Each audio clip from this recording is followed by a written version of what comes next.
Hi friends, சிறகடி காசு serial இனி வரப்போ எபிசோட்ஸ்க்கான ப்ரோமோ தான் இந்த வீடியோவில் பார்க்க போகிறோம். வாங்க ஃப்ரெண்ட்ஸ் பார்க்கலாம். இப்போது இங்கே வீட்டில் வந்து பார்த்தீங்க அப்படின்னா முத்து வந்து ஆல்ரெடி வந்துட்டுருக்காரு. ஸோ வந்து மனோஜோடைய இன்னொரு பிரான்ச் வந்து ஓப்பன் பண்ணலாம் மனோஜ் அப்படின்னு பேசிகிட்டு இருக்காரு. அப்போ வந்து முத்து அவங்கக்கிட்ட பேசிகிட்டு இருக்காங்க. நீ இன்னொரு ஷோரூம் ஆரம்பிக்கிறது நல்ல விஷயந்தான், அது என்ன ஏது எப்படின்னு யோசிச்சு முடிவெடுக்கணும். ஒரு பிரான்ச் இப்போ தான் நல்லபடியாக போயிட்டுருக்கு, அதுக்குள்ளே இன்னொரு பிரான்ச்சுனா எப்படி அப்படின்னு சொல்லிட்டு பேசிகிட்டு இருக்காங்க. ஸோ இது ஒரு பக்கம் இருக்க மீனா அப்போ தான் வீட்டுக்கு வராங்க. அப்போது மீனா சோகமாக நடந்து வந்துட்டுருக்காங்க.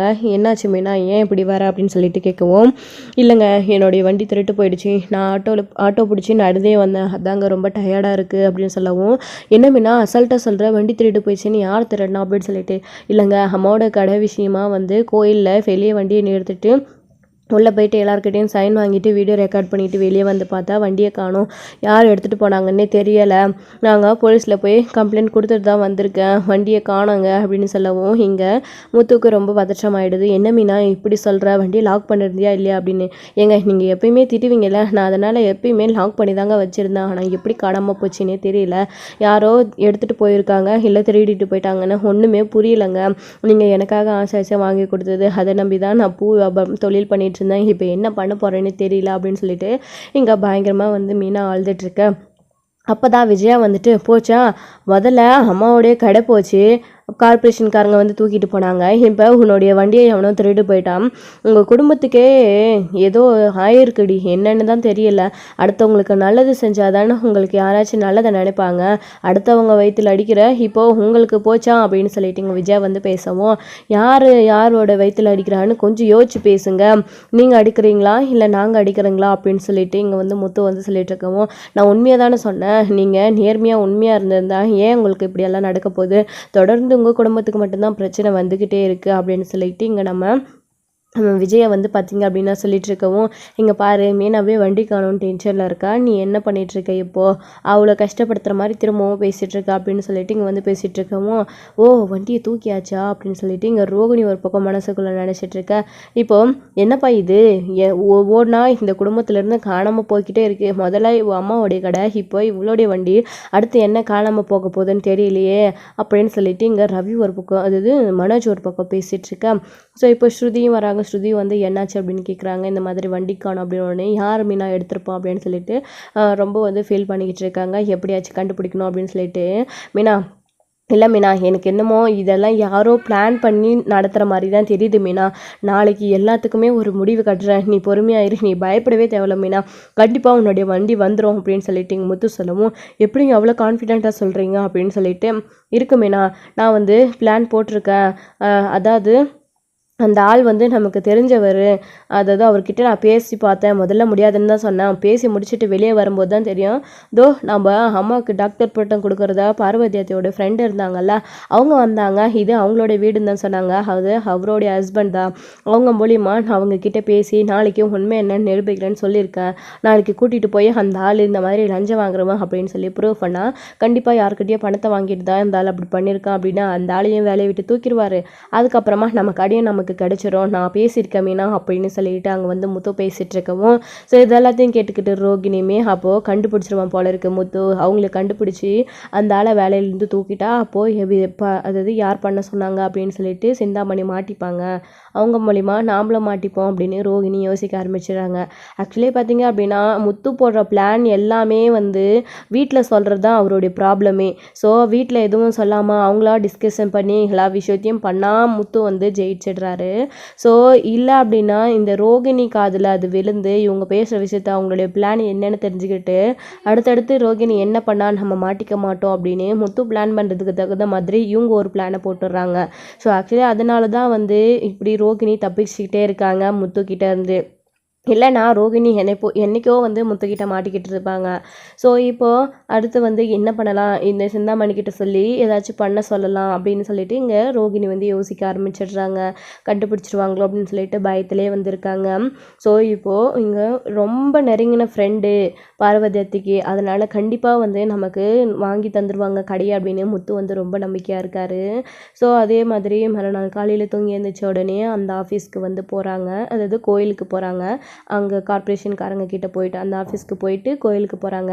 சார் இந்த மாதிரி உங்களுக்கு உண்மை என்னன்னு புரிய வைக்கிறேன், நீங்கள் இங்கேயே வெயிட் பண்ணுங்கள் சார், அந்த அந்த ஆள்கிட்ட நாங்கள் போய் பேசுகிறோம் அப்படின்னு சொல்லிட்டு இந்த மாதிரி கடை போடுறதுக்காக என்ன இது எப்படின்னு ப்ராப்பர்ஸ் பேசிகிட்டு இருக்கும்போது இந்த மாதிரி பணம் கொடுக்கணும், நீங்கள் மாதம் மாதம் கொடுத்துடணும், பூப்பழம் இதெல்லாம் நான் சொன்ன மாதிரி ஆல்ரெடி கொடுத்துடணும் அப்படி இப்படின்னு அந்த ஆள் நிறைய ரூல்ஸ் அண்ட் ரெகுலேஷன் போட்டு பணத்தை வாங்கிக்கிட்டு அந்த கடை போட பர்மிஷன் கொடுக்குறாங்க.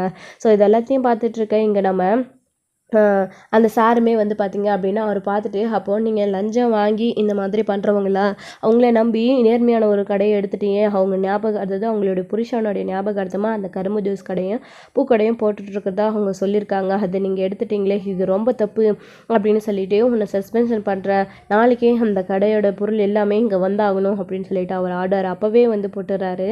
ஸோ அவர் சஸ்பென்ஷன் லெட்டர் வந்து வீட்டுக்கு வரோம், நீ வாங்கிக்கோ அப்படின்னு சொல்லிட்டு, சார் சார் ப்ளீஸ் சார் அப்படின்னு சொல்லிட்டு, இவ்வளோ நாளாக இருந்த வரைக்கும் எந்த பிரச்சனையும் இல்லை, புதுசாக வந்து ஒரு ஏமாற்றி பணம் கொடுத்து இந்த மாதிரி எல்லாம் பண்ண வச்சுட்டாருல்ல அப்படின்னு சொல்லிட்டு அவன் முத்து வந்து பார்த்திங்க அப்படின்னா அவங்கக்கிட்ட அதாவது அந்த சாரும் முத்துவும் வந்து அவர்கிட்ட பேசிகிட்டு இருக்கவும், இப்போ தெரியுதா சார் உங்களுக்கு உண்மை என்ன அப்படின்னு சொல்லிட்டு, சரி இதுக்கு பின்னாடி யார் இருக்காங்க, யார்கிட்ட பணத்தை வாங்கிட்டு இவர் இப்படி பண்ணாருன்ற விஷயம் எங்களுக்கு தெரியணும் சார் அப்படின்னு சொல்லவும், இங்கே அது இதை இப்படி கேட்டுட்ருக்கவும் முத்து வந்துட்டு அப்போ தான் வந்து ஸோ இவங்க போடுற பிளான் எல்லாம் என்ன அப்படின்னு நம்ம அதாவது ரோகிணி வந்து தெரிஞ்சுக்கிட்டு ஆல்ரெடி சிந்தாமணிக்கு ஃபோன் பண்ணி இன்ஃபார்ம் பண்ணிட்டாங்க. ஸோ இந்த மாதிரி தான் முத்து வந்து பிளான் பண்ணிருக்கான், அந்த ஆஃபீஸரை நீங்கள் உஷாராக இருக்க சொல்லுங்கள், நீங்கள் என்ன பண்ணீங்க மாட்டிக்கக்கூடாது, நீங்கள் மாட்டிக்கிட்டாலும் என்ன மாட்டி விடக்கூடாது அப்படின்னு ரோகிணியை சொல்லியிருக்காங்க.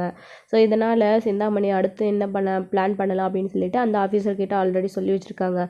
ஸோ இந்த மாதிரி பண்ணுறதா வந்து சொல்லியிருக்காங்க, நாளைக்கு வந்து உங்களை விசாரிக்கிறதா, அப்படியே நீங்கள் மாட்டிக்கிட்டாலும் எங்களை மாட்டி விட கூடாது, அதுக்காக உங்களுக்கு நான் எவ்வளோ பணம் வேலைன்னு தரேன், இந்த வேலை போனால் என்ன, இந்த இடத்துல இல்லைன்னா உங்களுக்கு நான் வேறு இடத்துல உங்களுக்கு வேலை வாங்கி தரேன் அப்படின்னு இங்கே சிந்தாமணி பணத்தை வச்சு அவங்கள ஏமாற்ற சொல்லி பிளாக்மெயில் பண்ணியிருக்காங்க. ஸோ அதனால் அவருமே வந்துட்டு யார் பண்ணாங்க அப்படின்ற விஷயத்த சொல்லக்கூடாது அப்படின்றதுல உறுதியாக வந்திருக்காங்க. ஸோ இப்போது இங்கே ஆளுங்களை வச்சு வண்டியையும் ஒரு பக்கம் தூக்கிட்டாங்க, அதுலேயும் ரொம்ப சந்தோஷமாக இருக்காங்க மீனா. இதை வச்சு தானே எனக்கு தொழில் போட்டியாக நீ ஏமாற்றிக்கிட்டு இருந்த, அதாவது நீலாவை சம்பாதிச்சிக்கிட்டு இருந்த, இப்போ இதுக்கு மேலே நீ என்ன பண்ணுவ, உன்னால் நடந்து போய் பூ எவ்வளோ விற்று எவ்வளோ பெரிய ஆள் ஆகிடுவேன்னு நானும் பார்க்குறேன், எனக்கு வளர ஆர்டர் எல்லாம் நீ எடுத்து சம்பாதிக்கலான்னு பார்த்தல, உனக்கு இதுவும் வேணும் இன்னமும் வேணும்டி, இந்த வண்டியை என்ன பண்ண போகிறேன் பாரு, உன் கண்ணிலே தெரியாத அளவுக்கு பார்ட்ஸாக பிரித்து வித்துற போகிறான் அப்படின்னு சொல்லிட்டு எங்கள் சிந்தாமணி ரொம்ப சந்தோஷத்தில் இருக்காங்க. ஸோ தான் நினச்சதெல்லாம் நடந்துடுச்சு அப்படின்னு சொல்லிட்டு.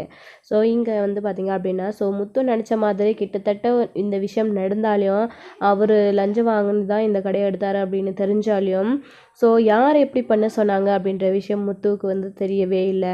ஸோ அவர் எவ்வளோ அடித்து கேட்டாலும் இல்லை சார் எனக்கு எதுவும் தெரியாது, நான் வந்து யார்கிட்டையும் பணம் வாங்கலை, பணம் வாங்காமல் நான் கார்ப்பரேஷன் எடுக்கலை சார், என்னை யாரும் பணம் கொடுத்து செய்ய சொல்லலை அப்படின்னு அவர் விடாப்பிடியாக இருக்கார். ஸோ இவரை விசாரித்து தான் பார்க்கணும், இங்கே வச்சு கேட்டால் உண்மையை சொல்ல மாட்டார், அதுக்கு கொஞ்சம் டைம் ஆகும், நீங்கள் வெயிட் பண்ணுங்கள் தம்பி அப்படின்னு சொல்லிட்டு அவரை வந்து போலீஸ் அரெஸ்ட் பண்ணி விசாரிக்கணும் அப்படின்னு உத்தரவு கொடுக்குறாங்க. ஸோ அதனால் போலீஸ் ஸ்டேஷன் கூட்டிகிட்டு போய் கம்ப்ளைண்ட் கொடுத்து அவங்க மேலே அவங்கள விசாரிக்க சொல்லி அவங்கள ஜெயிலில் வச்சுருக்காங்க. ஸோ அப்போ கூட ஒரு யார் பண்ண சொன்னாங்க அப்படின்ற விஷயத்த வந்து வீட்டில் யார்கிட்டையும் சொல்கிறதே இல்லாதது, போலீஸ் ஸ்டேஷனில் யார்கிட்டையும் சொல்லவே மாட்டேன்றாரு எவ்வளோ கேட்டாலையும். ஸோ இதெல்லாம் ஒரு பக்கம் இருக்க, இன்னொரு பக்கம் வந்து பார்த்திங்க அப்படின்னா இங்கே வீட்டில் வந்து இங்கே விஜயா வந்து இன்னுமே வந்து பயங்கர சந்தோஷமாக இருக்காங்க. பூ விற்கிறேன்னு சொல்லிட்டு வீட்டில் எந்த வேலையும் செய்யாமல் வேலை இருக்குது ஆளர் இருக்குது அப்படி இப்படின்னு சொல்லிட்டு பூ விற்றுக்கிட்டு புதுசாக ஒரு பிஸ்னஸ் பண்ணுறேன்னு சொல்லிட்டு ஃப்ரூட்ஸ் பொக்கே விற்றுக்கிட்டு அதில் எவ்வளோ லாபம் வந்துடும்னு சொல்லிட்டு இந்த மாதிரிலாம் செஞ்சுக்கிட்டு பெரிய தொழில் மாதிரி நினச்சிக்கிட்டு இப்போ வேலை செய்கிறேன் நானும் அப்படின்னு வண்டி எடுத்துகிட்டு சுற்றிட்டு தெரிஞ்சால் இப்போ அடங்கி போய் வீட்டில் உட்காந்துட்ருக்கா, எதுக்குமே இல்லாமல் அப்படின்ற மாதிரி இங்கே விஜயா வந்து பேசுவோம். இது ரொம்ப மனசுக்கு கஷ்டமாக இருக்குது மீனாக்கு, ஏன் அத்தை இப்படியெல்லாம் பேசுகிறீங்க, நானே என்னுடைய வண்டியிலலாம் கவலை இருக்கேன், நீங்கள் என்னை இப்படியெல்லாம் பேசுகிறீங்களே, உங்களுக்கு கொஞ்சம் கூட மனசாட்சியே இல்லையா அத்தை, ஏன் அத்தை நீங்கள் எனக்கு ஆறுதல் சொல்லணுன்னா கூட பரவாயில்ல, இப்படியெல்லாம் பேசாதீங்க அப்படின்னு. நான் எதுக்கடி உனக்கு ஆறுதல் சொல்லணும், பெரிய பிஸ்னஸ் உமன் மாதிரி எப்படி என்னமோ பேசிக்கிட்டு திரிஞ்ச, இப்போ என்ன பண்ணுற, போய் இருக்கிற வேலையை பாரு, போய் கிச்சனில் சமை, இந்த வீட்டெல்லாம் மாப் போட்டு தடி அப்படி இப்படின்னு சொல்லிட்டு நிறைய வீட்டு வேலைகளை வந்து மீனா தலையில் கட்டிக்கிட்டே இருக்காங்க நம்ம விஜயா வந்து பார்த்திங்க அப்படின்னா. ஸோ இப்போது நம்ம நினச்ச மாதிரியே ஒன்றுத்துக்கு இல்லாத ஆகிட்டா, இந்த பூ விற்றுக்கிட்டு இருந்தபோதே அவ்வளோ ஆடிக்கிட்டு இருந்தா.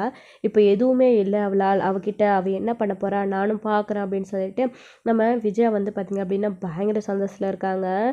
எதுக்குமே லாய்க்கு இல்லாத ஒன்றும் இல்லாத ஆயிட்டா அப்படின்னு ரொம்ப சந்தோஷப்பட்டுக்கிட்டு இருக்காங்க. ஸோ இப்போது இதோட இந்த எபிசோட் வந்து முடிச்சிருக்காங்க. ஸோ முத்து நினச்ச விஷயம் எதுவுமே நடக்கல. முத்துவுமே ரொம்ப மனசொடிஞ்சு போய் வீட்டுக்கு வராங்க. ஸோ எப்படியாச்சும் மீனாவோட வண்டியை கண்டுபிடிச்சி கொடுத்துருவாங்க முத்து அப்படின்னு மீனா ரொம்ப நம்பிக்கையாக இருந்தாங்க.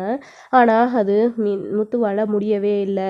ஸோ அடுத்து பிளான் பண்ணி இவங்க என்ன பிளான் பண்ணுறாங்களோ அதுக்கு தகுந்த மாதிரி நம்ம ரோகிணி வந்து பார்த்திங்க அப்படின்னா சிந்தாமணி கிட்ட சொல்லி இந்த பிரச்சனையை வந்து முடிக்க விடாமல் அவங்க மாட்டிக்காமல் தப்பிச்சிட்டாங்க. ஸோ இதோட இந்த எபிசோடு முடிச்சிருக்காங்க. அடுத்தடுத்த எபிசோடில் என்ன நடக்க போகுது, எப்படி வந்து முத்து வந்து இது எல்லாத்தையும் தாண்டி மீனாவோட வண்டியை கண்டுபிடிச்சி கொடுத்து அவங்களுடைய அம்மாவையும் திரும்பவும் கடை போட வச்சு அவங்களுடைய மீனாவுடைய அப்பா ஞாபகமாக இருக்கிற அந்த கரும்பு ஜூஸ் வண்டியையும் வாங்கி தருவாங்க அப்படின்றத வெயிட் பண்ணி பார்க்கலாம் ஃப்ரெண்ட்ஸ். தேங்க்யூ. அப்படி இல்லை அப்படின்னா நம்ம அருண் என்ன செய்ய போகிறாரு. ஸோ இந்த விஷயத்தில் அருண் நினச்ச மாதிரி முத்துக்கு முன்னாடி அருண் வந்து எல்லா உண்மையும் கண்டுபிடிச்சி அவர் வந்து நல்ல பேர் வாங்க போகிறாரா என்ன அப்படின்றதெல்லாம் வெயிட் பண்ணி நெக்ஸ்ட் வீடியோவில் ஃபுல்லாக தேங்க்யூ. இந்த வீடியோ உங்களுக்கு பிடிச்சிருந்தா லைக் பண்ணுங்கள், ஷேர் பண்ணுங்கள், கமெண்ட் பண்ணுங்கள்.